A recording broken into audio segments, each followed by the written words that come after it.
welcome to another episode of Queen City Unleashed. I'm Seyi, and today I have with you a local Charlotte star, stand-up comic, Jordan Centry, and the winner of QC Nerve's Comedian of the Year 2022. That's Jordan, right. welcome to the podcast. Hey, man, thank you for having me on the QC Unleashed. I'm going to keep it real. That's an aggressive name. That's an aggressive name for a podcast. We're onto the scene. It's like, I'll tell you, that was one of the hardest things. Name the podcast? Oh, I'm sure. Like, because what you pick is what you got to stick with for the foreseeable future, or you got to say, hey, guys, we're going through a rebrand. You got to do the rebrand. Yeah, I get that. So we sat on it for a while, and then I'm like, you know what? This is it. We're good. We're doing Unleashed. So I also feel like it has some oomph. No, it does. That's what I'm saying. You know what's funny? Whenever I hear the word Unleashed, I think about like this old Jay-Z song. It was like the Blueprint 2 intro. And like right before the beat kicks in, he's like, "Unleash the flutes, guru." It's like I was right. We might need to get it Jay-Z clearance. Run that song in the intro one day. We gotta Maybe you'll get to him before I do. I mean, we'll see. We'll see. You know, the funny part is though, I don't even think they were actually flutes. I think Jay-Z got like the instrument mixed up. The little keyboard. Yeah. I don't think it was like actually flutes, but you know. Okay, so I've had the opportunity to watch Jordan perform a handful of times at a few comedy shows. Jordan, let's start with the basics though. Where are you from? You're not originally from Charlotte, I would assume. Nobody really is. So where are you from originally? Yeah, so I'm from this small town called Stoneville, North Carolina. I've literally never heard of Stoneville. You wouldn't have. Yeah, it was like a population of like 1,100 people. So it's north of Greensboro. Yes. Oh, yeah, absolutely. Okay. I grew up on a dirt road, man. Oh, okay. Yeah, okay. For sure. So from there, so the closest big town, quote unquote, I guess you could say, would be Greensboro. Okay. So most people are familiar with that, or Winston-Salem. So lived in that general, 336 area until I was about 26, 27 or so. Okay. Then I moved to Charlotte. Been here for pretty much since 2017, except for when I went to grad school at UNC. Okay. And then, things happened in 2020 and I moved back. Both of us actually Chapel Hill grad school. Yeah. Just found this out a couple minutes ago, which is really cool. You said you grew up on a dirt road. Mm-hmm. I grew up on a dirt road too, but we were not country at all. My family is from Nigeria. My father wanted to live on some land, and he found some land in the middle. And when I say middle of nowhere, some people say like we had one light.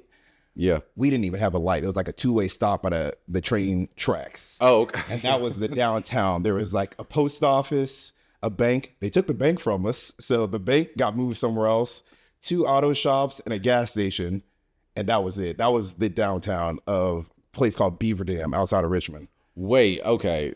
So did you actually have like neighbors? So we were one of the 4 subdivisions in the entire Beaver Dam that existed. Like it was sprawled out.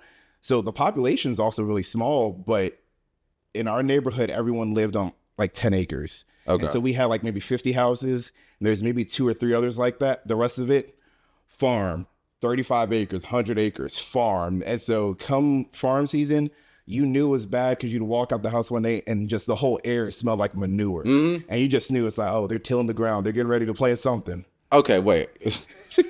What's your definition of country? That sounds pretty country to me, actually. So it was, but we aren't like, I didn't grow up country. Like the house is where we went to sleep there and went to eat there. That was it. Like we were not participating. Like we drove to town to do everything. So like we knew maybe 4 or 5 neighbors in the whole neighborhood. Like we didn't hang out with people in Beaver Dam. Like we went to Richmond to do everything. And then just come home. Okay, I got you. Come home, eat, do the whole thing, out the next day, going back to Richmond. So church, Richmond, soccer, every activity you did was in Richmond. It was outside. Okay, all right. So I don't call myself country because I didn't grow up with any of the habits, the culture of it. Sure. I was in the woods, like, wow. Okay, all right, I got you. So you were in the woods, though. We were in the woods. So like, you're a real farm boy, or no country, not farm boy? Exactly. Okay. Yeah. No, we had like dirt bikes and stuff. We went mudding. That was fun. You ever been mudding? The way you say it, not even off R&D, mudding. Yeah. That's real country. I've never done mudding. I did dirt bikes once with my friend, and I said I will never do that again. It can get tricky out there. With dirt bike. Handlebars into a tree. Oh, and like ripped up my pants, and it was something that I said, this is an experience. yeah. See, there you go. On there, yeah. I'm a stick to just ride my little bicycle around and calling it. All right, so here in Charlotte, you've been here a while. What do you like to do for fun? Like, I know a lot of people are going to say breweries, because we have 15,000 of them here. But what else do you like to do for fun? Bro, honestly, man, it's stand up. Really? That's really my social activity. Really? Yeah, because like it may be hard to believe. I'm really not much of a drinker, to be real with you. So the breweries, that's not really my thing. So I mean, outside of comedy, running, I run a lot. Are you up at Mad Miles sometimes? No, I've been meaning to check them out, but I'm also really introverted, so it's like I be wanting to do my own thing. See, I'm the opposite. I'm extroverted, but I hate to run. So the idea of having to go run with people in a social setting just feels like it would just kill my vibe. Like that sounds terrible. Like everyone's got to see how bad of a runner I am. Yeah. And I just not interested. Well, yeah, but they say the new thing is, man, apparently that's the new like dating trend. I know you're married. Yes. So I mean, I'm not looking, but I have heard that. But with that, I'm sure there are a ton of people out there that don't know what they doing. Probably can't run, but like from one end of the sidewalk to the other. I mean, that's true, but you're out here for, I guess, a good vibe. I will say Mad Miles, and shout out to them. They've created a really cool community up there. For sure. The parts that I love, though, is the line dancing at the end. Like all the dance stuff that they do. I've not seen this. You haven't part. seen? I've not They'll seen get it. together at the end of. I think it's at the end. I've never been. I think it's at the end though, and they're doing like the Cupid Shuffle and stuff. And it's like they have a huge speaker and a setup, and like they're jamming, having a good time. And I'm like, can I come at the end of the run for that part? Yeah, like, yeah, I'll do that, the social part there, but the run before, and they're like, it's only 2 or 3 miles. I'm like, that's 2 or 3 miles. It's too much. That's the part I hate. Like runners will be like it's only 2 or 3 miles, but you gotta take into account the average person. One of my buddies who lives around the corner from me, he's an avid runner, and he talks about, oh yeah, I ran 5 miles, and I'm like, boy, 5 miles. Yeah. I was like, was somebody chasing you? Like that doesn't sound peaceful to me at all. It becomes peaceful. You know, that was a surprising thing about me when I first started running. Like you get used to it a lot faster than you would think. So how long have you been doing it? I started running in 2017 when I moved to Charlotte.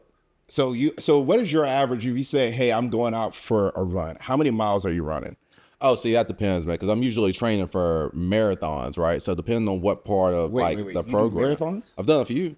Like the full 26.2? Yeah, I did Chicago last year. That's like the biggest one I've ever done. Outside of that, I've done Charlotte. I've done Charlotte's marathon. That was 2018.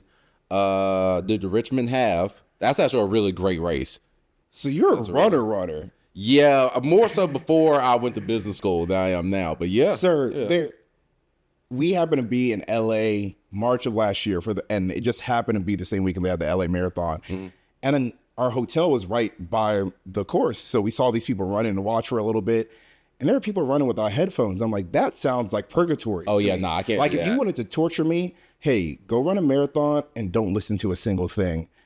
But you run marathons, like I'm genuinely shocked. Yeah. Like I don't, what is it? What are you trying to say right now? No. I need to understand, what is it for you in a marathon that you're like, this is something I want to work towards? Bro, honestly, I just love candy. Is what it is. I started running so I wouldn't like get overweight because I just love junk food that much. That's really... I know a lot of people will tell you they got into running because of like some deep thing and they was trying to do like this transformation or whatever the case may be. Like, no, I just didn't want to get fat. Like, you know what I mean? Not to body shame. Shout out to all the plus size people that may be listening, but that's all. Yeah, it wasn't nothing deep to it. That's why I still do it. So you would rather, instead of sacrificing the candy and junk food, you'd rather torture yourself by having to run? 100%. Yeah. See, I just stopped eating sweets. Yeah, nah. That's not what happens. Like it's an occasional thing.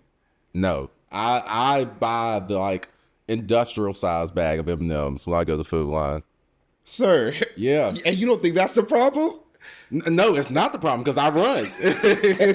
That's what I'm saying. I do it, so now I need those carbs. You have heard it here on Queen City Unleashed that instead of cutting out bad food, just train for marathons, and that will solve all your problems. That's what I'm saying, because you got to know yourself. Right? You know your weaknesses, you plan around them, they become strengths. You know what I mean? Okay, all right. So let, let's talk about food. Okay, We're gonna have let's to do move it. through this podcast here. Let's talk about food. What Okay. places? You said you live in South End. What I places do. do you like to eat at? Still love cookout. Come on, man. Still, wait, you got a problem with cookout? Look. I am a cookout.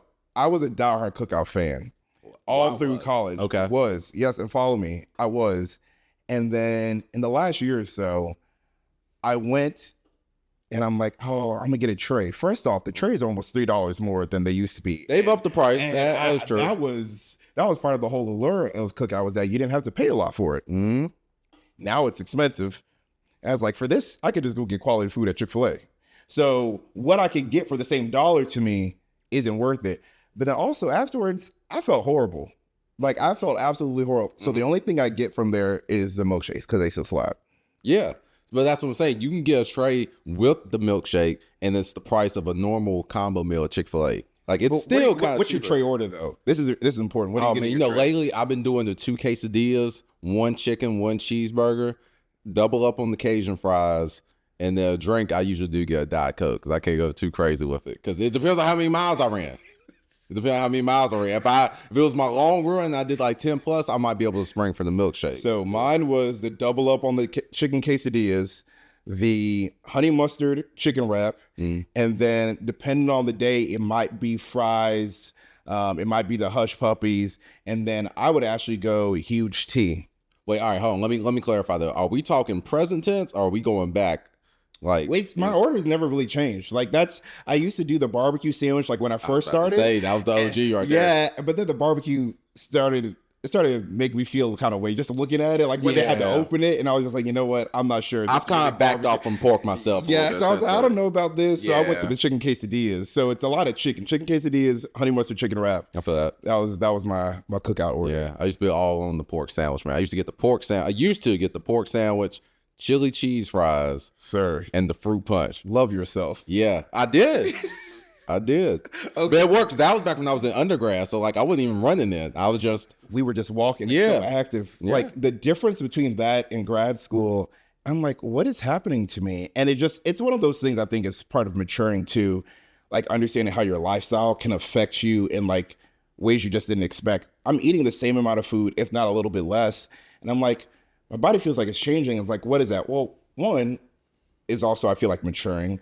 I feel like as guys, sometimes we get to a point where you're skinny, and I call it like man weight, where you actually just start to fill your body out. And that oftentimes doesn't happen till like your earlier 20s. I was like, so part of it is that, but I'm not as active. I'm not walking all around campus for events all day anymore. It's like I might go to one event a week. And so just that natural walking that you're doing in undergrad, losing that changed. And so that's when I had to figure out ways to be more active. So I started joining like a soccer league. So I'm out. For sure. So that's my thing. I'll run on a soccer field. I could probably run 10 miles playing soccer throughout the course of a day. Oh, okay. But just put me on like the road and say run 10 miles. It's just like, it'll never. I got you. And there's All a right. different pace to soccer too. Like it's stop, go. Start, like, stop. Yeah. Okay, but when I'm asking restaurants, I'm asking about Charlotte restaurants, Jordan. Like, help me out here. Like, where places in Charlotte do you like to go eat? Okay. I like this new spot. Actually, I think it's over here in y'all's neighborhood called the Wafflery. Just We opened. went and checked it Check out like a month ago. Yeah. It's good. Yeah, it's it's good. I will say the place there before we also loved, and we're so sad when they closed, the White It's like a Duck. taco place, right? Oh my God. Yeah. Rest in peace to White Duck Taco. But it was so good. And I was bummed. I'm like, and they just, sadly, a lot of businesses during COVID, like really tried to fight through and then just never were able to make their way out of it after. And so it was really unfortunate. And I think they were one of the victims of that. But really good. And so I was like, what's taking the spot? And so we went and checked out the Wafflery. So Wafflery was really dope. It was really dope. Southbound. I like Southbound over in South End. Okay. Yeah, because that's walking. It's like right across the street from me. So convenience. I go there a lot. Our go-to taco place is Ruru's.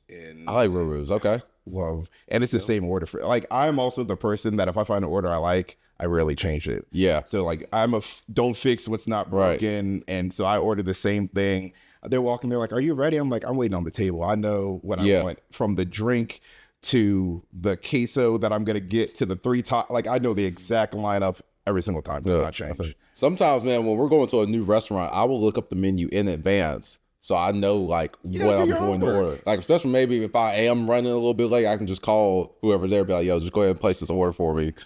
I feel like a lot more people are doing that now because some of these menus, one, you get there and you feel overwhelmed.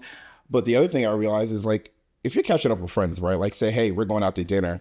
We get so caught up talking, like seeing each other. If we haven't seen each other in a while, we don't take a second to stop and actually look at the menu. Yeah, right. And so it's like knowing ahead of time, ideally, like, okay, here are 2 or 3 things. I'm going to ask the waiter, like, hey, what do you think? And then make my decision off that. But I think it's because we like to socialize when we get there that we're not, like I went out recently, we were there 10, 15 minutes, still hadn't looked at the menu to order. And it's like, we're just hanging out. So we can take our time.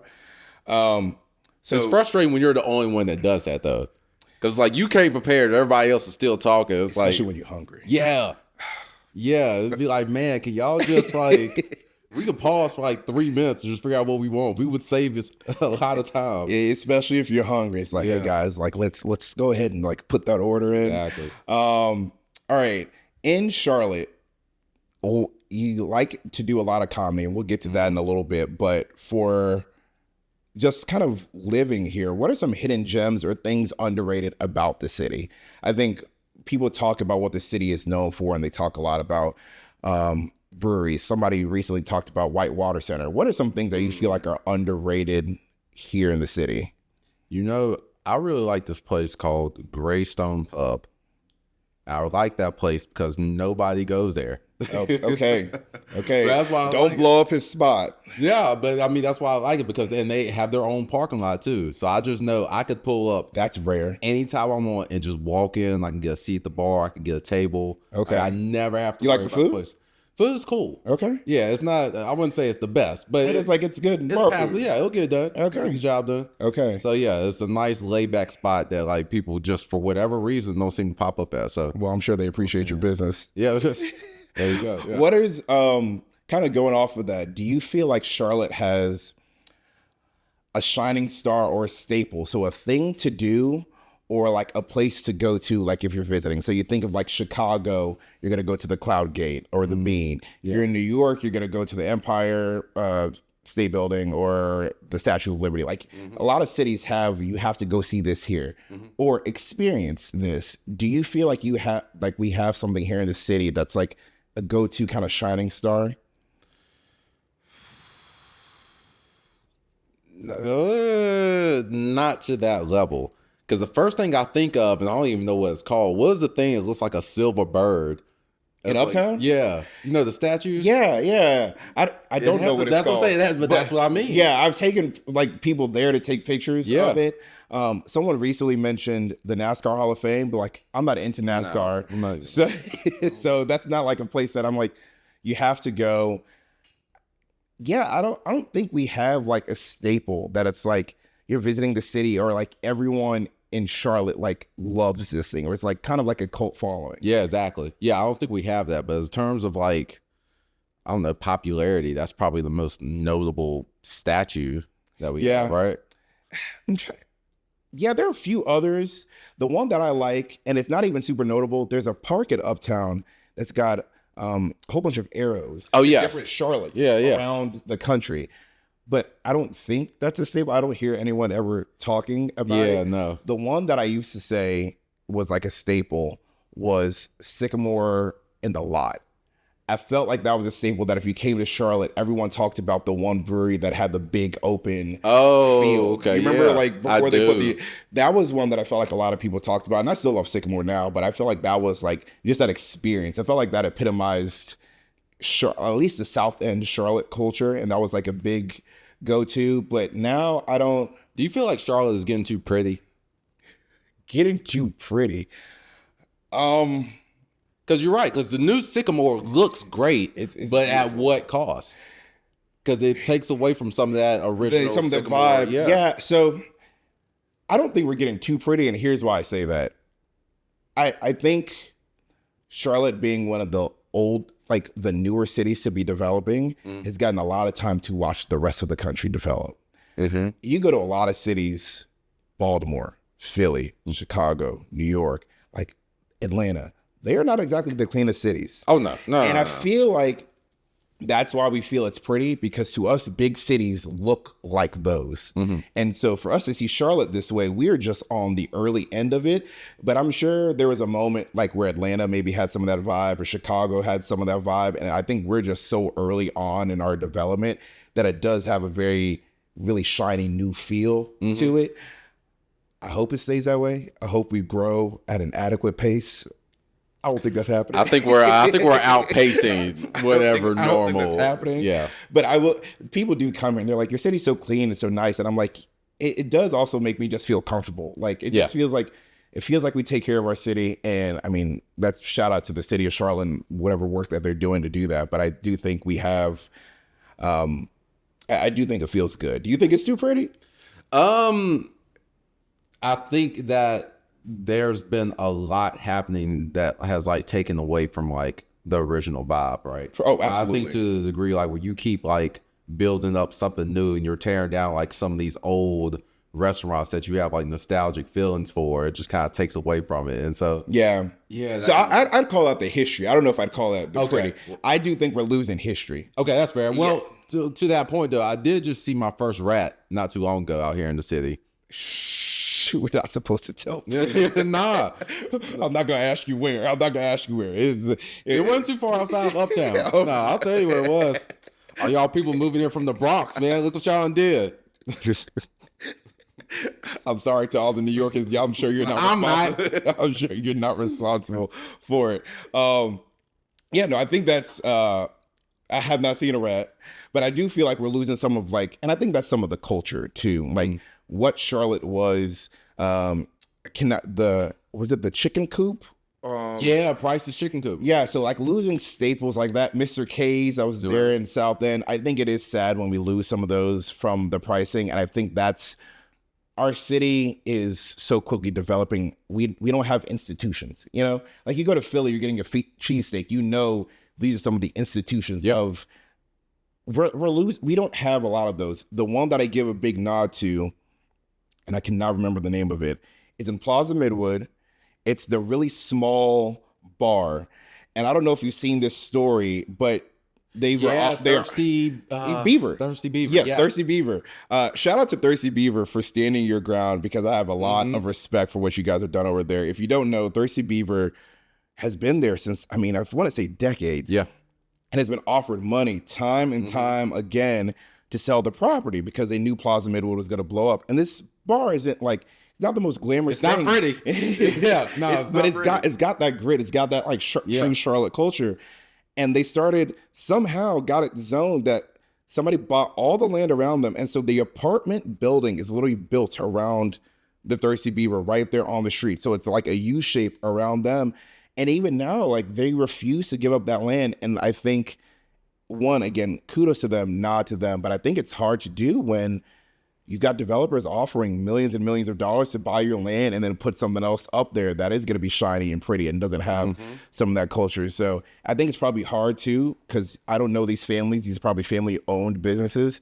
So a great payday like that, you can retire, set yourself up, your family up for the future. I can imagine that that's a lot to balance in that decision, but do appreciate those who stick with it. Well, I mean, two things I guess I would say about that. One, to your earlier question, anybody outside of Charlotte listening to this, that's the hidden gem. Like, please go support that place when you come to the city. Absolutely. But two, I mean, when you think about it long term, I mean, there's no telling how much foot traffic they are getting now and will continue to get. Oh, because they're a staple. Like they're almost getting a cult following of people who want to support them just because they have stayed and stuck around. So I think that's really cool. I'm not in Plaza often, but definitely next time I'm out there, I want to go show some love to the Thirsty Beaver. For sure.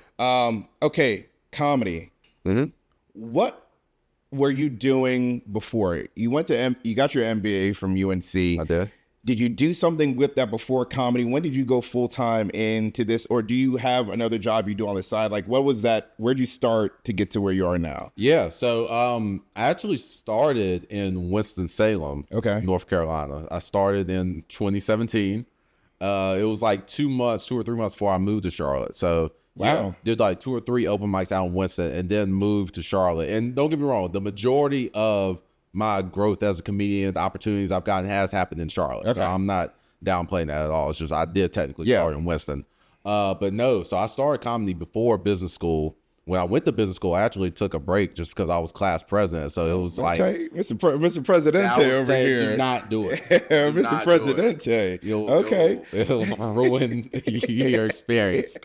Have fun, because that's the thing, man. Because like when you're going to grad school, this is probably your last time going to college. So don't overload yourself and like take up a bunch of extra responsibilities. Like wild out. Yeah, I will also say that during those grad school years, I think grad school is harder than undergrad because it's a lot of specific information in a shorter period of time than undergrad. So I feel like a lot of people get in there and really hit it hard like a job. But we'd work hard. And I'm like, dude, I don't want to like be involved in a whole bunch of stuff afterwards. And I can't help myself. I did find myself involved in some things, but I also had a good group of friends that'd be like, hey, dude, take a break. Come hang out. Let's go do this. And so I think that was helpful to find that balance. But class president, no.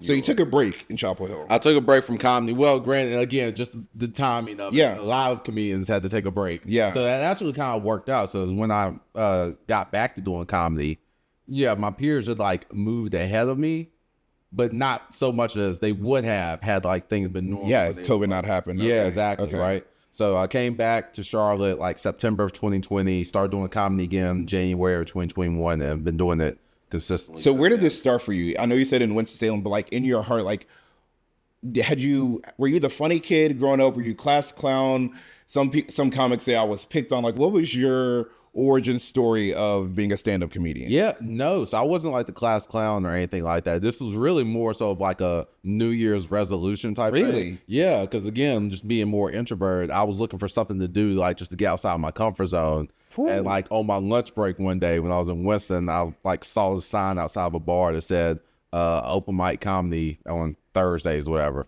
So I was like, all right, I'm gonna come back like in a couple weeks and do it. So you went home and that was the first time you ever thought of doing comedy? Yeah. And so you just went home and just started penning some jokes and just started writing some stuff down. Yeah, started writing some stuff down, came back in a couple weeks, told a couple of my friends I was going to do it. Big mistake. Because they all came out. Because they invited other people too. Oh, So now man. the whole crowd is there to see this guy to do comedy the first time. And if you're not one of your friends sitting in the crowd, you're probably thinking, oh, this next guy's about to be dope. All these people here supporting him. Yeah. And it's your first time. Yeah, exactly. How did it go?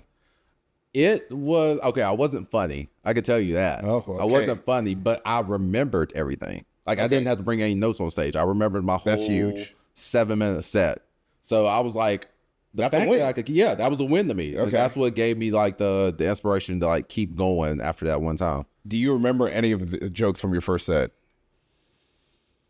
I recorded it, and I have a hard time watching. Oh, man. Because that's the thing. Because once you've done really anything, I think, for a while, and you continue to get better and progress, looking back at like old videos of yourself when you weren't that, it's painful. Yeah, it's probably humbling too. It is. But also like a nod to yourself of like the work that you've put in to grow from where you were to where you've gotten to.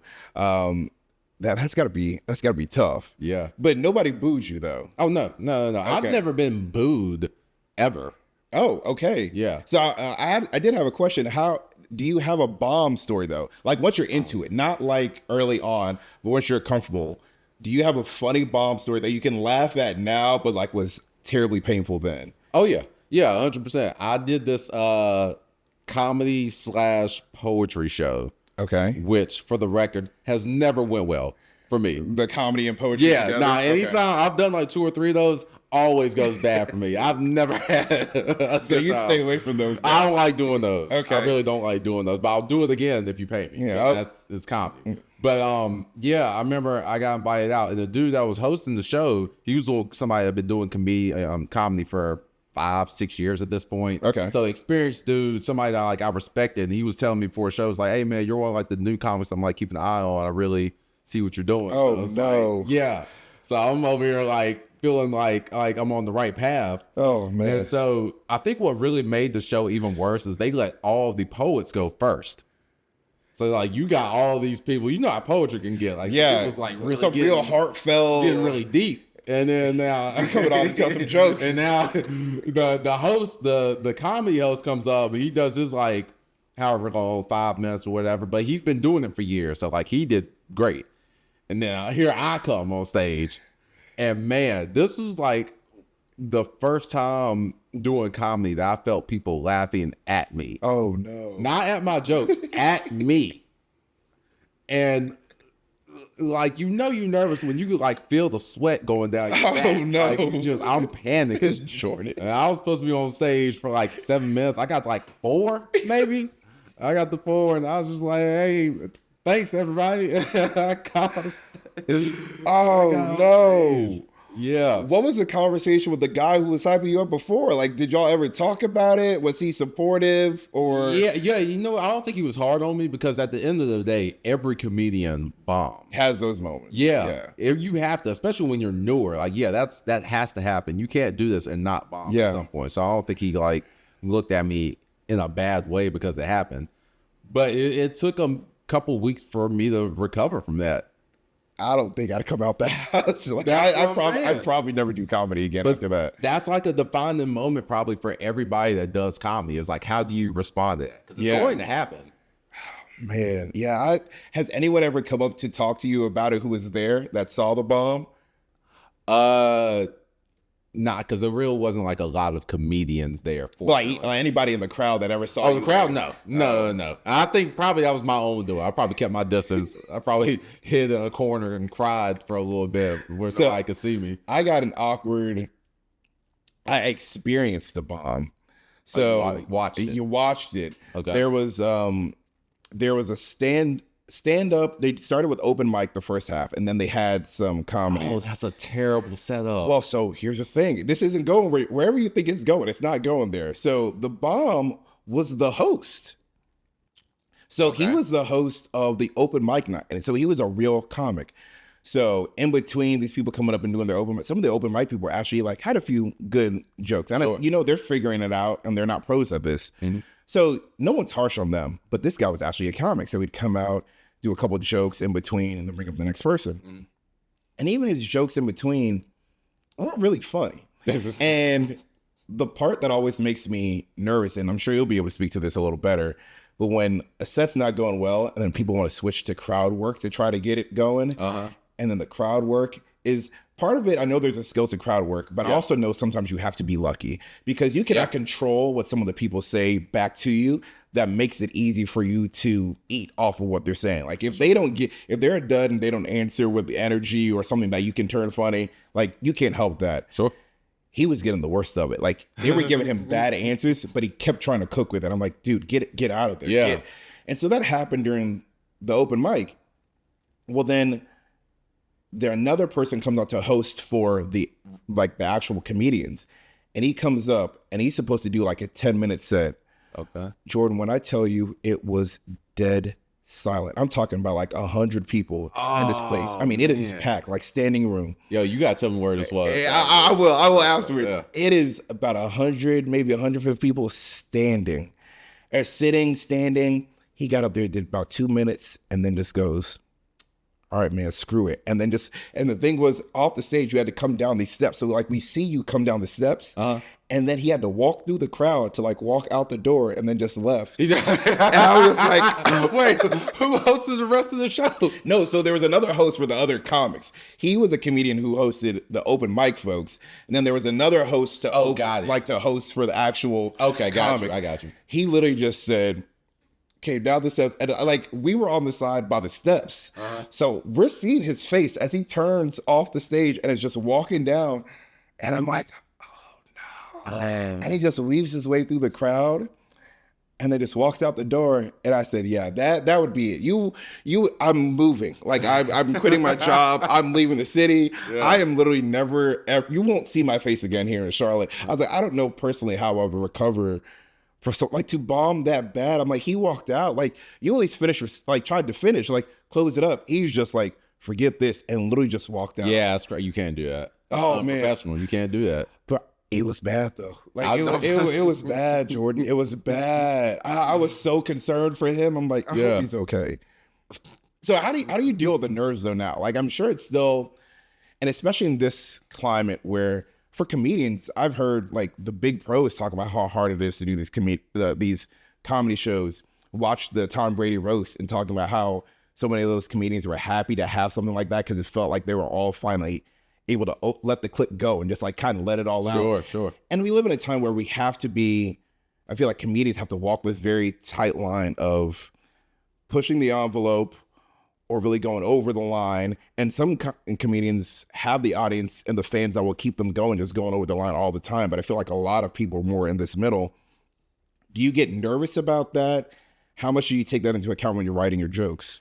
Yeah. So, that's the thing, man. Like for me, like I'm not that explicit anyway, right? Like I don't really cuss that much. Like I don't really like go too crazy with it. So I never really think about that too much. Now, sometimes I will try some stuff out. And I think like the audience can also tell when you're trying. Yeah. You know what I mean? So it's kind of like when I was at the Don't Tell show yesterday, right? I did have a joke about, I mean, I guess I could tell you off air.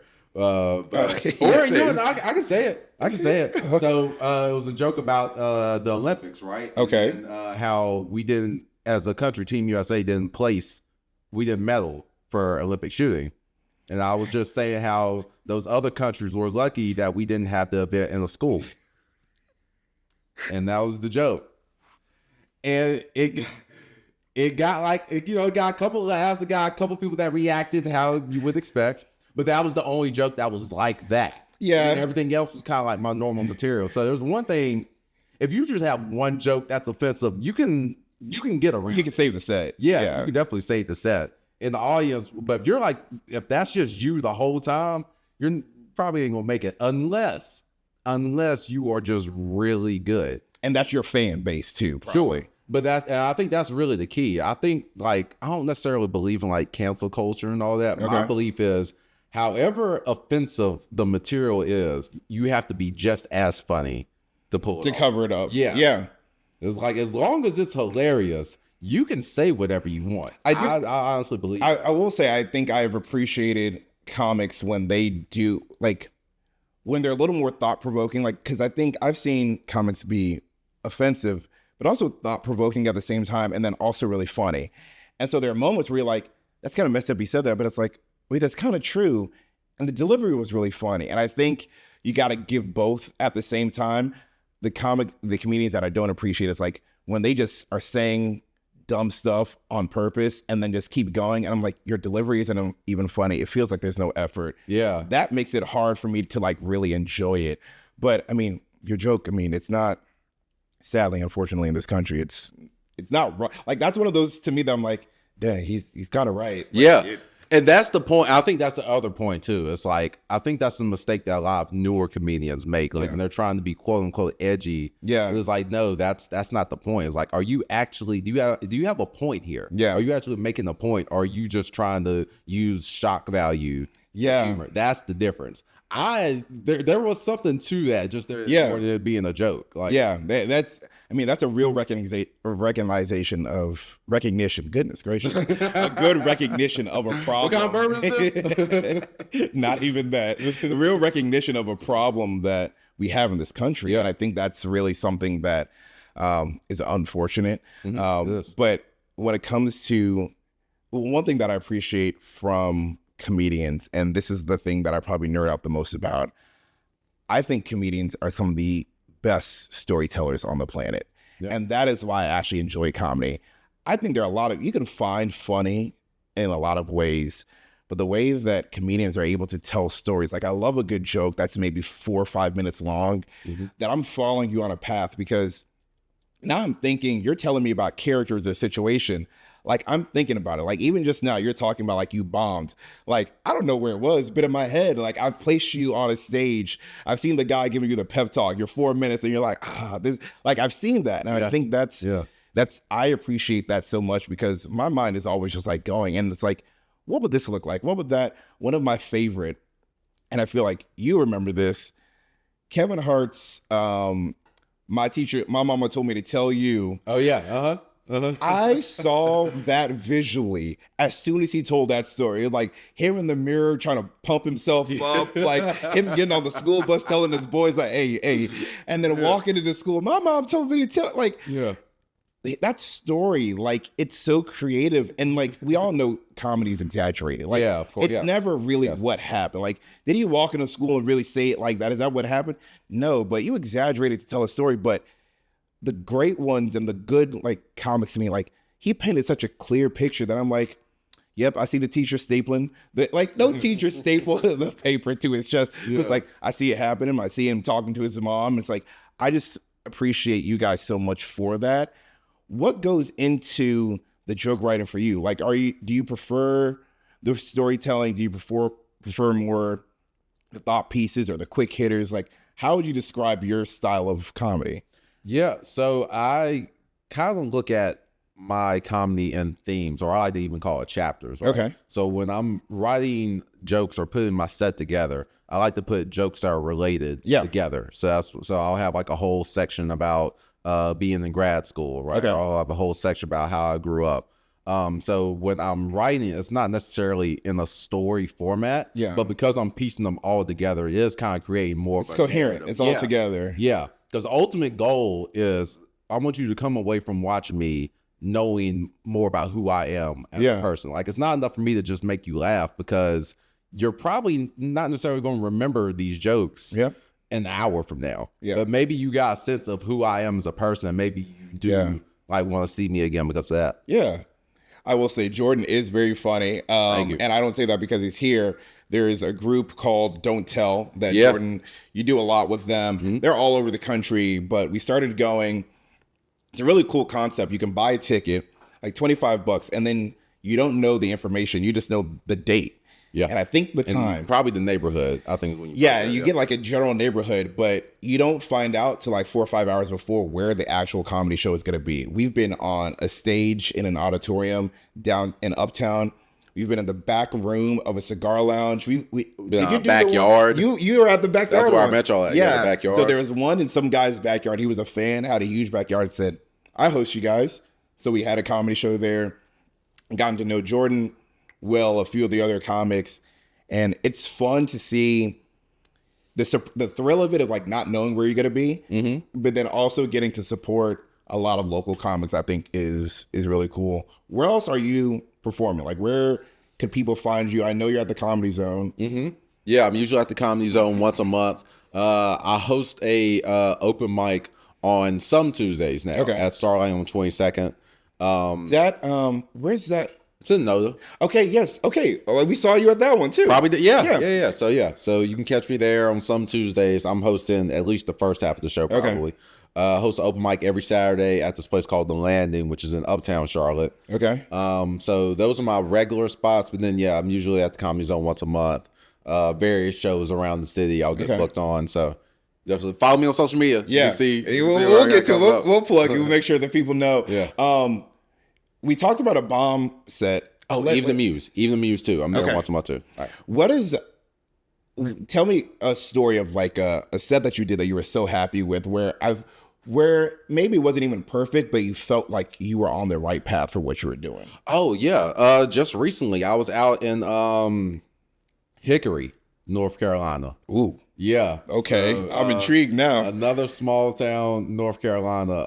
But they had this really nice spot called the Premiere. Okay. It's like a new venue they got there. And it looked amazing. I opened for this comedian named Mike Goodwin. I've seen him. Yeah. So I opened for him as a 2-person show. So it was just me and Mike. So I'm opening up the show. I'm doing like 25, 30 minutes. That's a good little bit. And it was a great performance. Really? Like, I'm not trying to like brag. No, go ahead. But, it was a really solid set. And the thing that was also impressive for me is like he's a clean comedian, so I also need to be clean. Oh, okay. So like there was some stuff that like I couldn't even say, or like not that I'm really like a vulgar guy. Yeah. There's like maybe 1 or 2 jokes I couldn't really bring up just because it didn't fit, and still was able to do time. Still had a great set. And I was very proud of it. And I remember while Mike was on stage, I went to the bar or whatever. Yeah. And another woman came up to me that was in the audience. She came up to me. She said, "Oh, you were funny at the end." I was like, the end?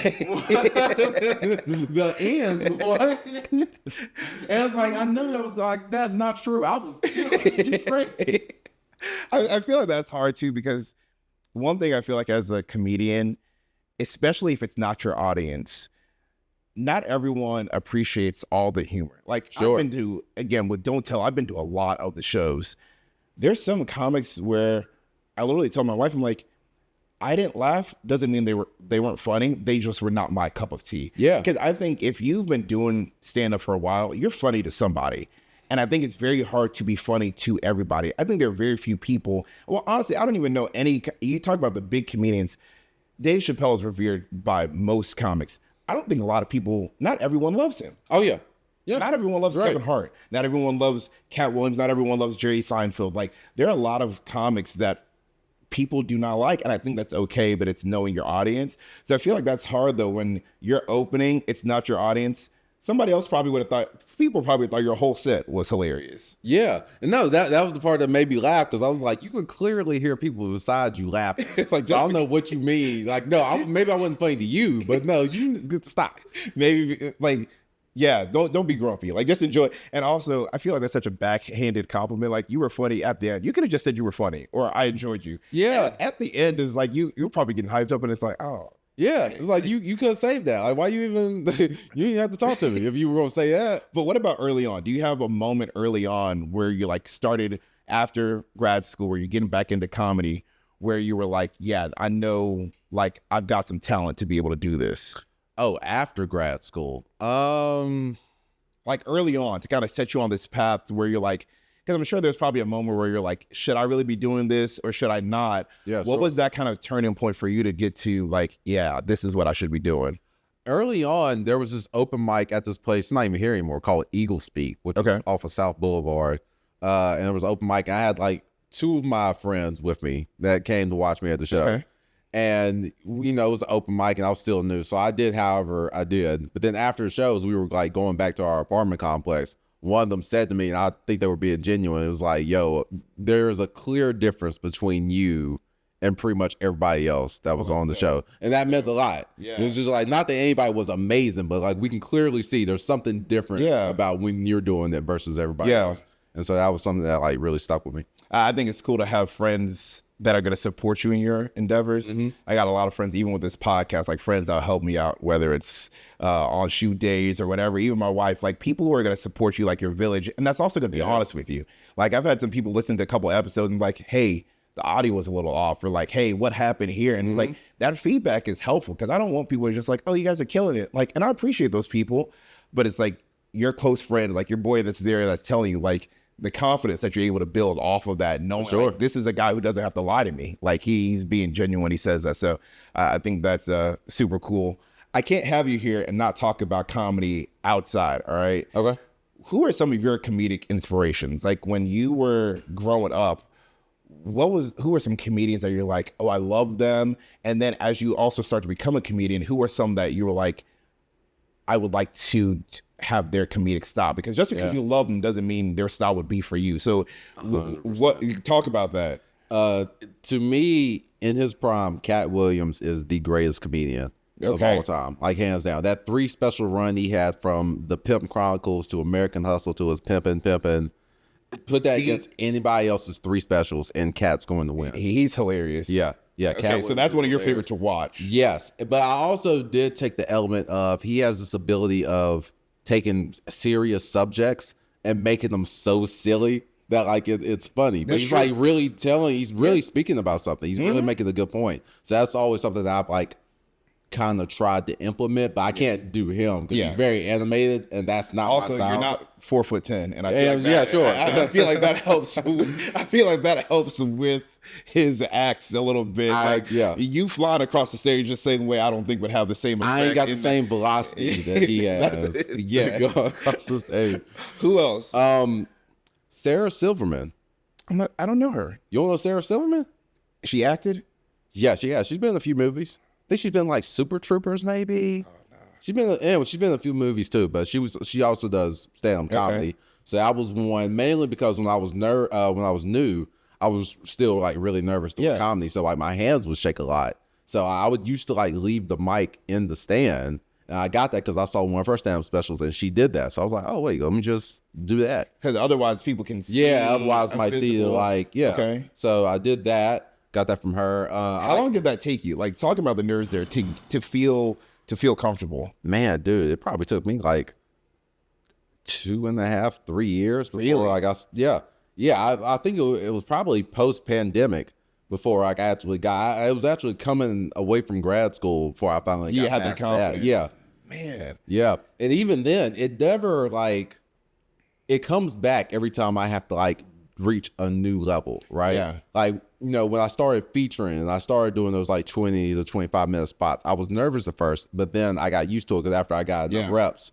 But then when I had the headline show, all right, now I'm nervous again. Yeah. This is a new challenge. So It's the next step of like your progression that makes you, and I think that's appropriate though, because like, all right, like I know I'm good here. Am I good enough? And I feel like it's probably internal to your mind. Like, am I good enough to be at this level? And then once you've accomplished that, all right, I'm good here. Am I good enough to get to the next level? Yeah, 100%. And I think that almost to the point to where it would probably be a bad sign if I never got nervous again. Because then it's like, all right, I probably haven't excelled in however long, right? And I think if Andrew Scholes, I don't know if you watch a lot of his podcasts, and I don't listen to all of them, but I think he's one of those people that I've started to understand the art behind comedy, because sometimes he breaks it down to the storytelling piece. And he's like said once, like the nerves show that you care. Yeah. Like if you're nervous, it shows like, and even before a podcast shoot, even with people that I know, like I've met you a handful of times, like you're not a stranger, but it's like, oh, we got to sit down here, got to make sure it's comfortable, got to make sure everything is working, and then like make sure we have a cool conversation. It's like, I know it's going to be fun, but it's like you care and you want it to be excellent. You want it to be good. And I think those nerves are never go away, but you probably figure out how to handle them better. So you're not going to hold the mic until you feel like you can hold it without shaking a little bit. Yeah.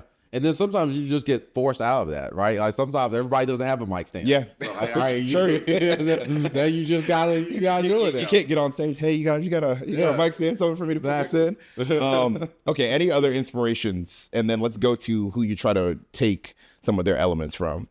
I mean, I guess those are like the main inspirations, I would say. Other comedians. Oh, no. One more that I really like a lot. Josh Johnson. I don't know if you've been seeing him, but you should check him out. Okay. Only because I admire, he's funny too, don't get me wrong, but I admire his work ethic. Really? Because he's putting out like 20-minute, 30-minute videos of all new material every week of like, that's so hard, like topical stuff.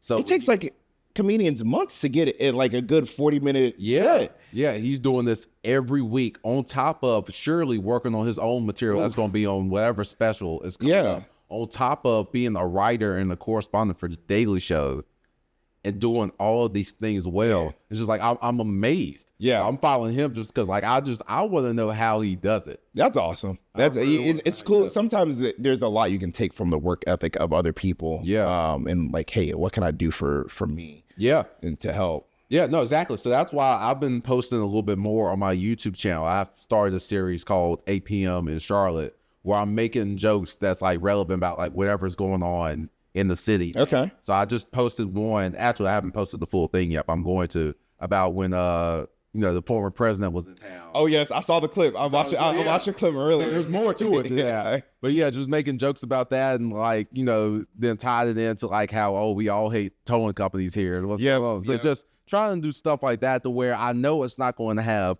mainstream appeal. But one of my friends told me, actually the same friend that like was at that open mic and he said what he said, he kind of told me that they have to love you at home first. Mm-hmm. For you to be this national, international success, they have to love you at home first. Comedians that I've actually gone out to support, and maybe I don't love their stand-up or it's not a ticket I would buy again, but Trevor Wallace. Everybody knows Trevor. Yeah. Does a lot of the frat boy humor, a lot of the crazy. He was the one, if you don't know, Trevor is the one who ain't no laws when you're drinking claws. That was Trevor. And like early. The Monster Energy drink. All that. So he was just funny. And like you said, he just put out so much content that I'm like, he's funny just sitting on the couch. And so he was coming close. I'm like, hey, it's a cheap ticket. Like, let's go and watch. And it was enjoyable. Would I buy the ticket again? maybe not, but it's not because he wasn't funny, but it's just like, it felt like a way for me to support, because on social media, you can make a few dollars here and there from a TikTok or Instagram, like one of the numbers up there, but it's not a lot. And so I think that's hard for them. And so for me, it was like, this is a way that I can support you, like doing your actual craft, which I think is dope. And the comedians, y'all need that. So posting the content, the one, you have a series breaking down music videos that I think is hilarious. The one of Usher, and that's got to be one of your biggest. It's the biggest. Like, that is your biggest. Like, is that your biggest video you've ever posted? Yes. That video, I didn't realize it because I've watched it, but I went back and was looking at it, and I'm seeing some of my friends from around the country like have liked the video, and I'm like, oh, this really pops. That how did you come up with that at first to be like, oh yeah, this will hit? I came up with the concept of doing those music video reviews because, like, just like a lot of comedians, we're trying to figure out what to post on social media to like grow our following, right? And so I've always had this love of rap music. Like, I grew up watching 106. Oh yeah, like, you know, running home after school, getting home from school, watching Rap City, like all these things, man. And so I knew there was this scene in the Dilemma music video where Kelly Rowland tries to send a text message through Microsoft Excel. Yes. And so I was like, all right, let me just do a video on this. Yeah. Because, like, going into it, even if I can't find anything else, I know that one part. I can at least talk about that. But then I started watching the music video, and I was like, yo, there's a lot of, like, a lot of stuff doesn't make sense here. So I'll just make this whole video breaking it down, and I posted it on TikTok first. And I knew I was on to something because I opened it up, and I think when I first checked it, it was only at like a couple thousand views, which for me was great because I wasn't getting anything on TikTok at the time. So I was like, oh, okay, this is going well. Now I checked it again like an hour later, and now it's like jumped up to 10. I was like, oh, you're onto something. I think I'm on to something now. And so it just kept rolling for a few days, and I was like, okay, I think this is my thing now. But I think what really worked, and I think what a lot of people maybe mess up about social media is the Usher video was not only my most watched video, but it like also was probably gave me the most ROI. Like, I think that's what really like gained me like 20,000 followers really on Instagram from that one video. But I think it worked because by the time I put that video out, you had so many others. I had a whole catalog. And so that's the thing, is like, it's almost at the point to where you wouldn't want to make a video and blow up immediately. Like, you wouldn't want that to take off because then people are going to go to your profile and either you have nothing else or nothing like it. Yeah. And so that's not going to work. That's like going to, you see a billboard for Cookout and you expected to get a burger there and you pull up and now all they got is like chicken parm. It's like, well, nah, that's not what you expected. What I came here for. Yeah. And you might order it, but probably not. So that's the thing. It's like, whatever you're making, you kind of want to have like more examples of that, so that when people do find you and they like the content you're making, they'll follow you on the journey because you have like a whole like catalog of that thing. Do you know the two British guys that have a podcast, Fuhad and James? The Gigs? Yeah. So they're an example of that. Like, when I first found their videos, I'm like, let me go to their profile. And they have tons. And you just get lost in their profile. Exactly. Yeah, like finding a whole bunch of their other stuff. So I definitely understand. And like, sometimes you see somebody has one thing, it's like, I wish I had more of that. But like, you building that platform. And I think that's, again, back to that work ethic of like doing it the right way consistently. And then when it's supposed to pop, it will. And people will see the work that you've been putting in, because there's an appreciation of, here's a video, but, oh, he's been doing this for a minute. I said, I was talking to someone earlier, they'd been doing that podcast. They have like 400 episodes. Really? Yeah. It's like they've been putting content out for years, but they didn't pop on the US side, at least, or my timeline, till a couple years ago. But like I went to their YouTube and they literally were like, maybe it was 300, but it was like, they've got hundreds of episodes. Wow. And I'm like, I never knew. And so you never know when people are going to find you. And I think it's important to make sure that when they do, one, you're ready. But two, you have the content to back up whatever brought you to that page. 100%. I think the best compliment I ever got was on TikTok. And this one woman said, "We are all stupid for not finding you sooner," or for not paying attention. That's dope. Like, man, that's love. Okay, so who do you try to craft your comedy after now? Or who are some you try to take bits and pieces from? You know, I would say Josh Johnson. Okay. Yeah, I would say Josh Johnson only from the sense of like doing the topical stuff and Yeah. trying to like maybe draw an insight out Yeah. of it that a lot of people aren't really seeing. Yeah. Right. So that's probably my main inspiration right now. Okay. Other than that, I don't necessarily. Oh, and Cat Williams. Yeah. Cat Williams, because again, it's like I'm trying to like talk about some serious issues, Yeah. but make it so silly that like it's not bringing the room down, so Yeah. that it could still be funny. So those are probably One of my favorite comedy, like pieces of comedy ever is from, what is the movie he did where he was in jail? Whose baby is this?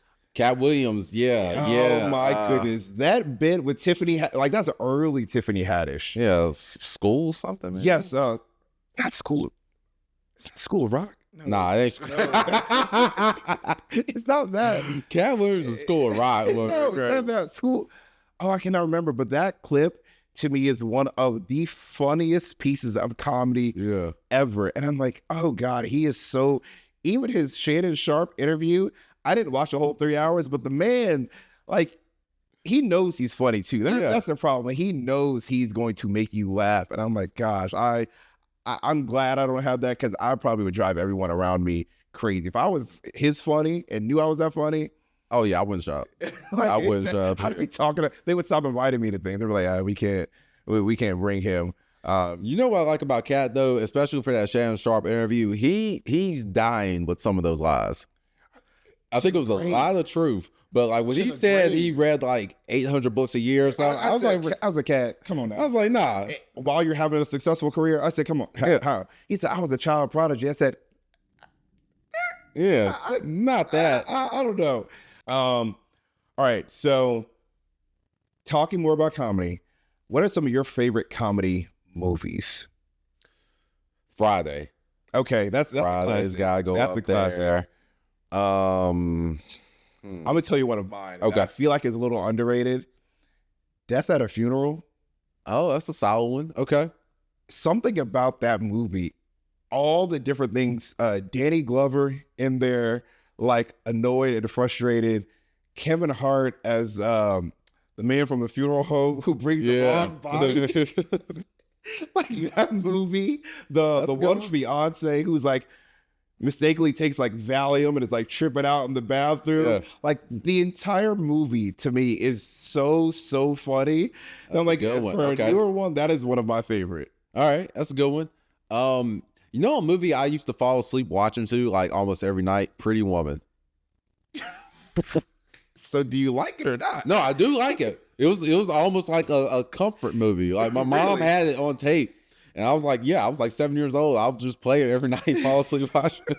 That's so random. Yeah. That's a random one. Okay, I'm trying to think another good. I did enjoy Think Like a Man, but I enjoyed the cast. I felt like the story was funny more so than it being. It is a comedy, but I thought the cast was hilarious. Like as a whole, I was like, how do you get all these people in one movie together? Yeah, that's good. Yeah. That was the one that was a little more like, I guess it wasn't funny from like the writing, but it's just like the cast all together. I will say, I feel like as far as comedy movies go, I feel like we don't get a lot of them, like the really strong ones like we used to. Mm-hmm.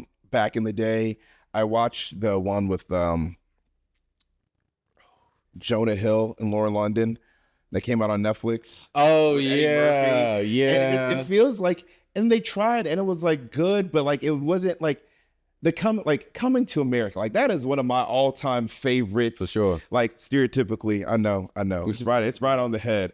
But like that movie is hysterical. Like, and I don't feel like we get comedy movies like that anymore. You know what? I agree, but also I don't know if we necessarily need them as much anymore because we have Tubi.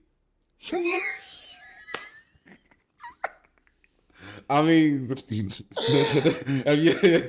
the last time you sat down and watched a Tubi movie? You want to talk about entertaining? Jordan, let me tell you, I think I've made a deal with myself that nothing is so wrong in life right now that I have to go down Tubi. I refuse to open the app. I'm not review. I see enough of the clips make it to social media, and I said, you know what? I don't need to be over here. Whatever is going on Tubi, I don't need to go over there. Listen, that's my point. Who needs a classic comedy movie when you can watch PPP, Loan Money Gone? For those of you who don't know what Tubi is, Tubi was another like streaming platform, but it is, I mean, there's low budget films and then there's like under the ground budget films. These are like under the ground budget films. Coupon. And it's more like you're laughing at how bad the quality of the movie is. Like that's what you're laughing at. But my friends are like, you got to get on it. And I'm like, I refuse. Like there is enough content out there for me to consume without having to go to Tubi. No, trust me. I even had a live show called Tubi Travesties where we would watch these movies. And I'll send you the link. I haven't posted it publicly yet, but the last one we did was for Have You Seen My Man? Oh my God. That's what the title alone, the titles of these movies alone are a hit. Have You Seen My Man? There was so many continuity errors. There was so many. It was honestly, you know what? Audience member described it the best way. She said it was the black dude, where's my car? And like, it's true. I'm gonna send it to you. Dude, I can't believe you're actually spending time on Tubi. It's so much material. Do you know what I learned though? Tubi is owned by Fox. Really? Yeah. And there's a deeper, darker criminal link. Wait a minute. Did you watch like all of Cat Williams stuff? Like, were you that much of a fan? Like, you know, just about all the stuff he was in?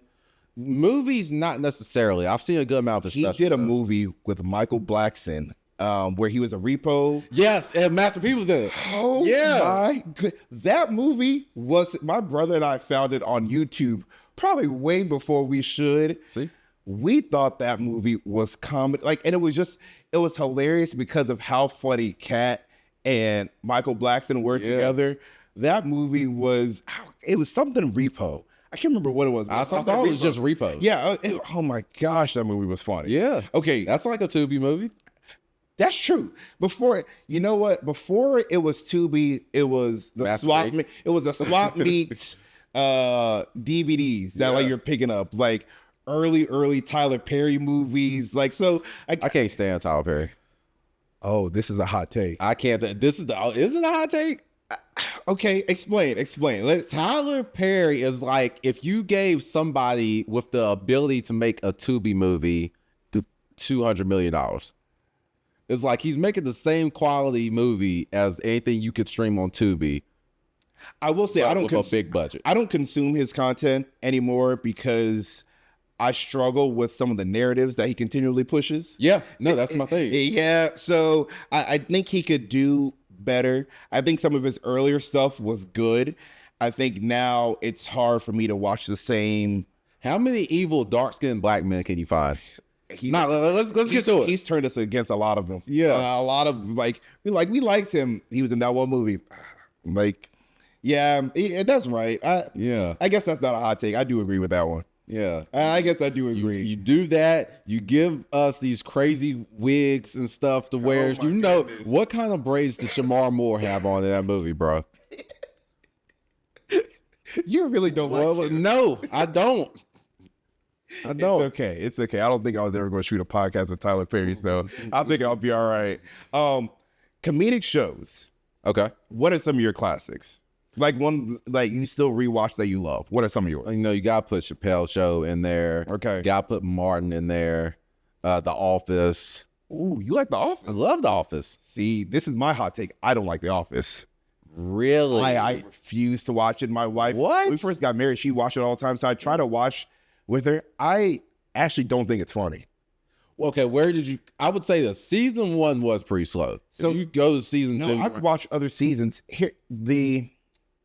I don't know what the kind of comedy you call it, but there's I don't mean to be funny. Like there's a style. That's great. There's a style for that kind of comedy. And it's just not for me. Like I think what I don't love is the extremes that they push the characters to. Like the characters aren't, like they're so far past believable. And it's like you made a whole show about this. And it's just like, I really gave it, like truly gave it a try. And I'm like, I couldn't do it.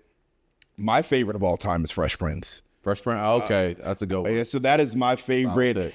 And I was thinking about, a lot of people were debate like Fresh Prince versus Martin, and like Will and Martin were talking about this recently. They did Bad Boys 4 together, and somebody asked them, and Will even said his favorite was Martin. Like he said Martin was a better show. I think where I don't fall under that umbrella is because Martin was an adult show.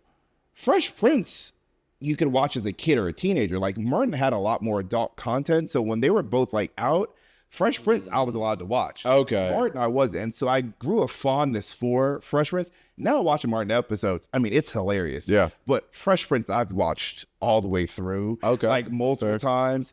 And I didn't realize until I made my wife watch the whole thing through how much my sense of humor comes from watching The Fresh Prince. There are so many jokes that I make to her that we're watching the episode and we look at each other. I'm like, oh. I was like, how much have I been influenced by this show? But like, I really do love that show. Like, I think it's a hilarious show. But Martin's great. I even newer Key and Peele. Key and Peele's a solid one. Okay.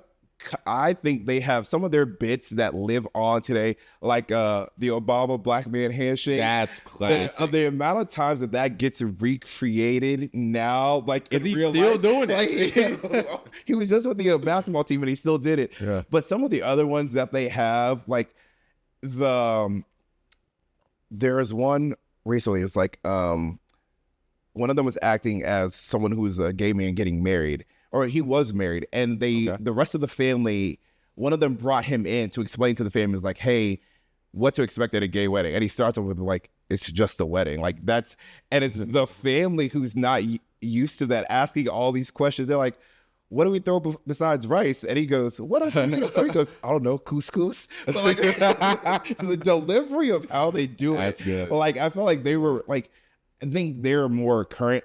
The Chappelle Show is like, there is nothing ever going to be like that. Sure, yeah. Ever again.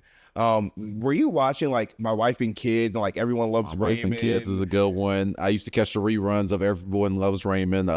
King of Queens. Yes. That's another one. Oh, this was a CW back in the I was about to say, yeah, this is some classics, man. Everybody Hates Chris.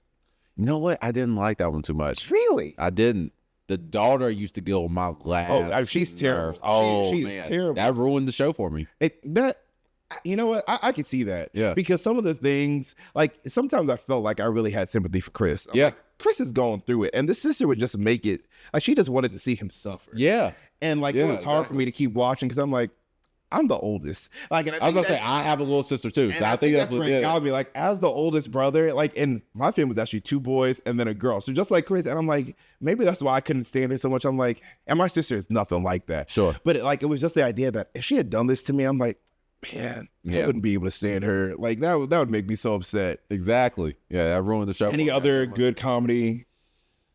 TV shows that I grew up with comedy. Not so much comedy, but I used to watch Degrassi all the time. I didn't watch Degrassi. You didn't watch Degrassi? Mm-hmm. My family was, shout out to mom and dad. They cheaped out on the cable for the first half of my years. So I was not watching Degrassi. And by the time we got the cable, Degrassi wasn't really coming on like that. So. Oh, man. Nah, my dad worked with this dude. We used to get direct TV, but it was like bootleg. We used to get like the free card you could plug in.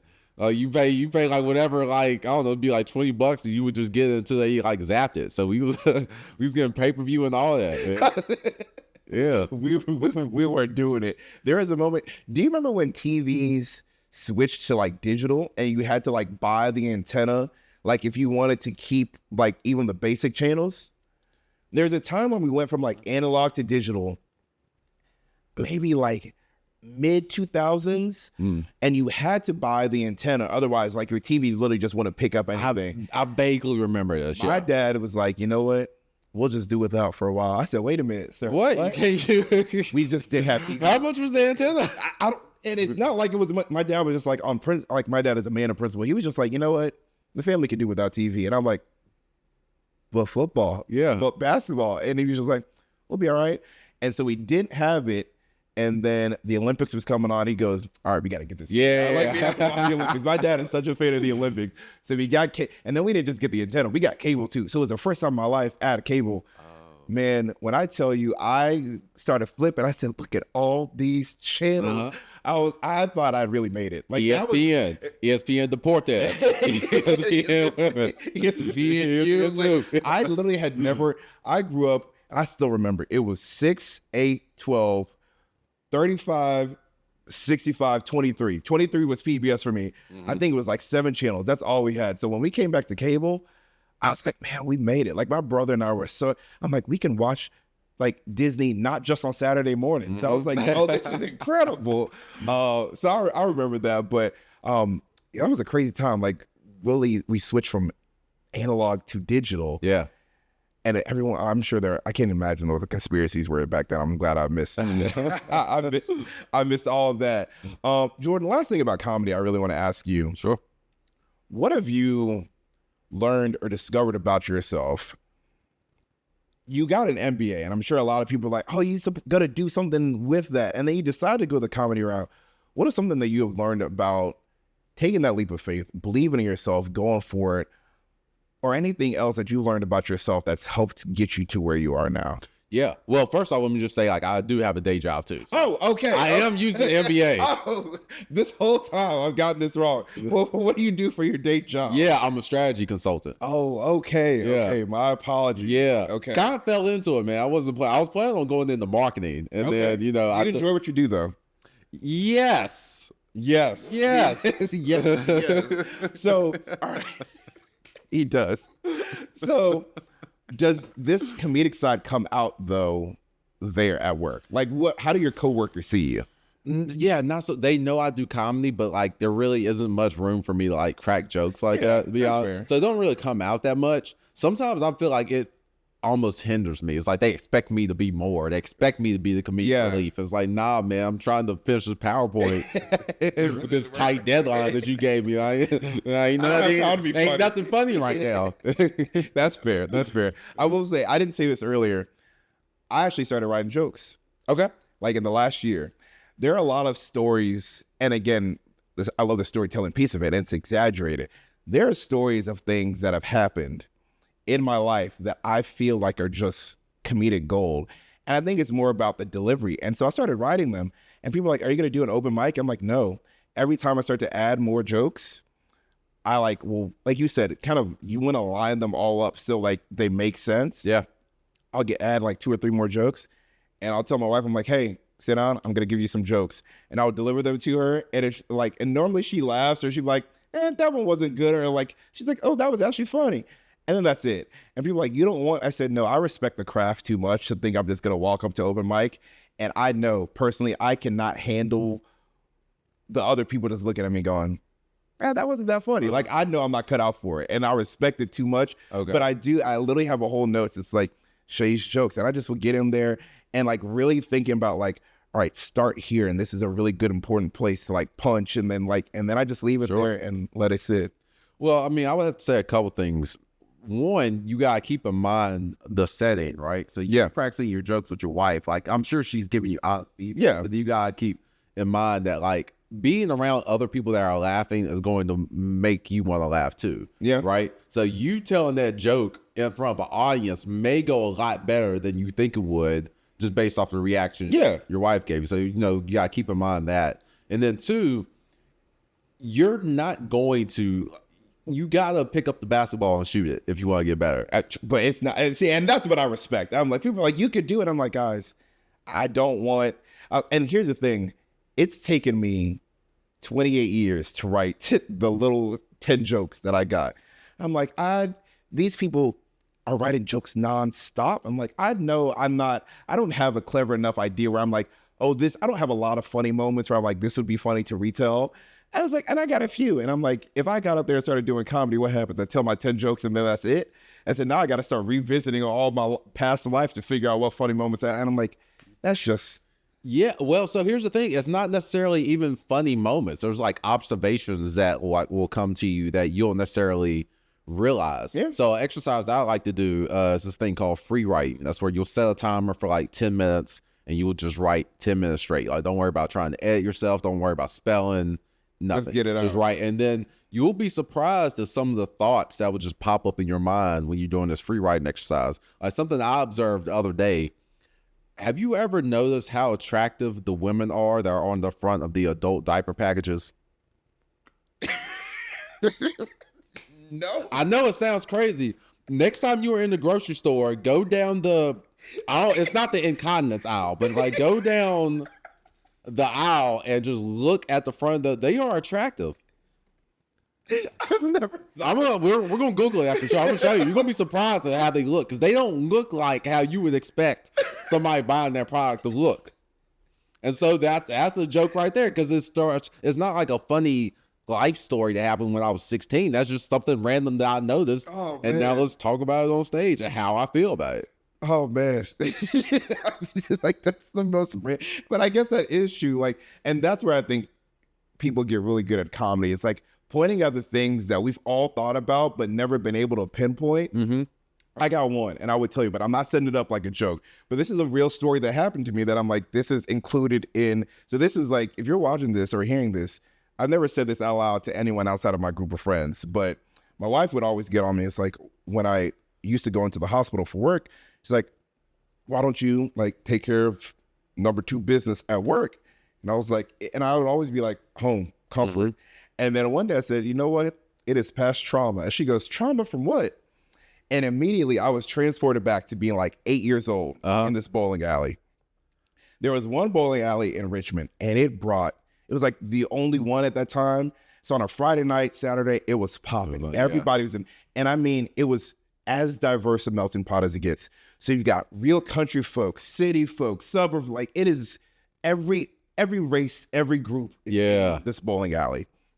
And I had a moment, probably between like 8 and 10, I had a moment. I had to go to the bathroom and taking care of business. And I also was a kid who grew up that like, again, grew up in the suburbs and then the country. So sadly, the black dudes would come in with like the do-rags and the hats, like kind of intimidated me a little bit. Like they talked a little rougher than like my parents did. Like my parents are Nigerian. So like I wasn't used to it. So I was kind of be like, oh, well, these guys walk in and they just start cussing. Dang, man, who did this? Who did this? Hey, you nasty, bro. Hey, whoever's in that store, bro, you nasty. Like, that's crazy. How you smell like this? Mind you, I'm like 8 to 10. I'm now terrified to the point where I pick my feet up and I'm sitting totally like this. And I'm like, oh my God, they're going to kill me. In my mind, they were going to kill me. And I'm like, this is how I die. It is the bathroom at the bullet. And I was terrified. Man. I had to wait for all that. Mind you, they were in there like 3 minutes, cussing the whole time. It was like 3 or 4 of them. I'm like, they're going to jump me. Like in my head, I'm like, they're going to jump me because I did a number 2 in public. Oh, man. I hurry up and wash my hands and get up out of there. And as soon as I walk out, I'm literally pointing back. I'm like, man, somebody in there. Woo, wee. I'm like, it definitely wasn't me. After that, I think that was what scarred me. Like, I think that was what did it. That's my attempt at a joke, guys. That's the best. That's the best I got. I was about to say, man, that's one of my strongest ones. You just got to learn the courtesy flush, then. That's not necessarily. This could have been avoided. Like that's the extent of my jokes that I have. But man, when I told my wife, she was dying, and I called my mom, like, Mom, do you remember this? And my mom was almost in tears on the phone. I'm like, that was truly a traumatizing moment because in my mind, for some reason, that was a reason for me to get jumped. Like going to the bathroom, doing what humans do, was a reason. But that is my attempt. But anyway, I don't even think I'll let you answer your question of like, what have you learned about yourself? Yeah, man. I think what I've learned about myself is how, what's even the right word for it? How to be vulnerable in front of people. Mm-hmm. And like how empowering, I guess you could say that is, right?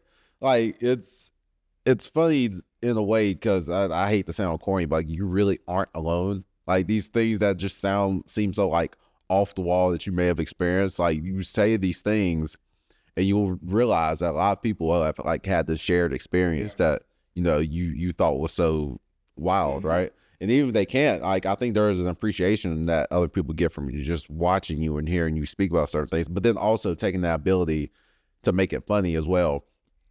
And also just the respect that like comes from doing stand up. Yeah. Because a lot of people would always say like, oh, I could never do that. Right. Just because, I mean, it's still a form of public speaking. And it's like, that's one of the worst fears. So it's like pushing yourself to do that almost gives you a confidence to do a lot of things. Yeah. So that's probably the number one thing I would say is just the confidence is giving me to do other things. And you surprise yourself by that, you'd say? Like, do you think you like have you shocked yourself at all going through this process? Oh, 100%. Like when I first started doing comedy, I don't think I would ever get to the point where people would want to have me on their podcast talking about it. Yeah. You know what I mean? Like I never imagined that. Like, again, it was just something I did just to get out of my comfort zone. I didn't even think I was going to like do this more than a couple times. See, I'm gonna be sitting on that for a while because I've never heard a comedian say they did it just to like almost like a dare to themselves to do it. Like normally like there's a story like they wanted to or they're always funny, but like you really have found something that you push yourself to, and now it's opened this door to all this whole world that you were not in or anywhere close to or interested in at all, just because like you said, I'm gonna push myself to get out more. Yeah. But to that point though, I would say you would probably be surprised how many people do it that don't have that reason you mentioned. Really? Yeah, because there's plenty of people that have lost a fantasy football league or... Really? Oh yeah, that's a common one. There's been a few times where somebody will have to do stand-up because they lost their fantasy football league. So they bring all their friends with them. Oh, no. And we love that because now we got like a big audience to perform in front of us. So that's great. But yeah, no, there's plenty of people that will either do it because of that or maybe want to give it a shot, or maybe they were doing improv first, so they want to try out stand-up. But yeah, no, there's a lot of people that don't really have like a deep reason behind it. Now, those are also usually the people that don't last. Yeah. Yeah, those are usually the only people that maybe do it for a couple weeks and then you never really see them again. Yeah. But yeah, there's plenty of people. Hey, look, I'll tell you now, I'm excited for a couple years from now when you get your special, maybe on Tubi. I'm kidding. He doesn't have a special on Netflix or Tubi. No, I'm excited to see where you decide to take this.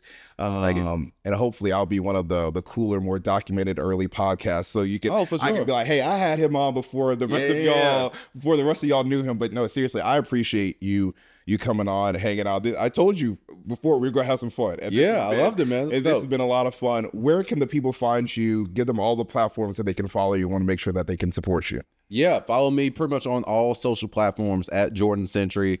My name will be somewhere in the show notes. Oh, yeah, we got you. That's how you can spell it. Definitely Instagram. That's the one I want you to follow me on the most. But if you're more interested in YouTube, TikTok, whatever, I'm on those too. Okay. And again, give me a quick rundown of the places where where you're performing. Yeah. So every Saturday at the Landing in Uptown Charlotte. Some Tuesdays at Starlight on 22nd in Noda in Charlotte. I have a monthly show called Code Red Comedy that I do at the Evening Muse. It's usually the third Sunday of the month. Again, in the Noda area of Charlotte. And then if you follow me on social media, I'll be on random shows throughout the city and other cities that I'll post about. So just keep an eye out for that as well. Awesome. Good people at Charlotte. Jordan Centry, our local stand-up. Oh, wait. Oh, One more thing, because I saw a question on this list that I wanted to address. Oh, goodness. I saw it. Because the question was, what is something like that people don't know about Charlotte? Or what's your hot take about Charlotte? Your hot take. Hey, everybody listening. Charlotte is bigger than Atlanta. Don't let these people trick you. I'm tired. It's not a hot take, but it's a very little known fact. We are bigger than Atlanta. Do you mean geographically though? Both geographically and population. We are bigger than Atlanta. Google it. Google it. Look at it. Yes. Really? Yes. A lot of people don't know that. Don't let them fool you. We are a bigger city than Atlanta. Atlanta is just very dense, but we are the bigger city. He came prepared. Like, he asked me questions all the podcasts. This is what the podcast is about. Like, we want to have fun. We want people to be able to share their stories, but like, we just want to have a good time. And I feel like we had an absolute good time. Can I close now? Oh wait, speaking of podcasts, catch me on the Comedy Zone podcast. 'Cause I was gonna say it's not that I came prepared, it's just I also podcast. So Go ahead, check his podcast out too. Check me out on the Comedy Zone podcast. Really, it's called Zoning Out, but we haven't changed the name on the streaming platform. So just Google or search the Comedy Zone podcast. And you do that with a handful of other comedians. Yes, too. yeah, some other local comedians. Jason Allen King, Jonathan Williams, Ashley Greco, but she's moving soon, so we're about to lose her. But okay. Awesome. I'm done. Hey, seriously, if you're looking for a laugh after a long week, this is one of the people you want to see in Charlotte. I can vouch. I've probably seen you like 4 or 5 times. Yeah, it's been a few. I've seen him a lot, and always a good time. So please support him. Check him out. We look forward to our next interview that we'll bring you. But for now, Queen City out. Thank you. Thank you.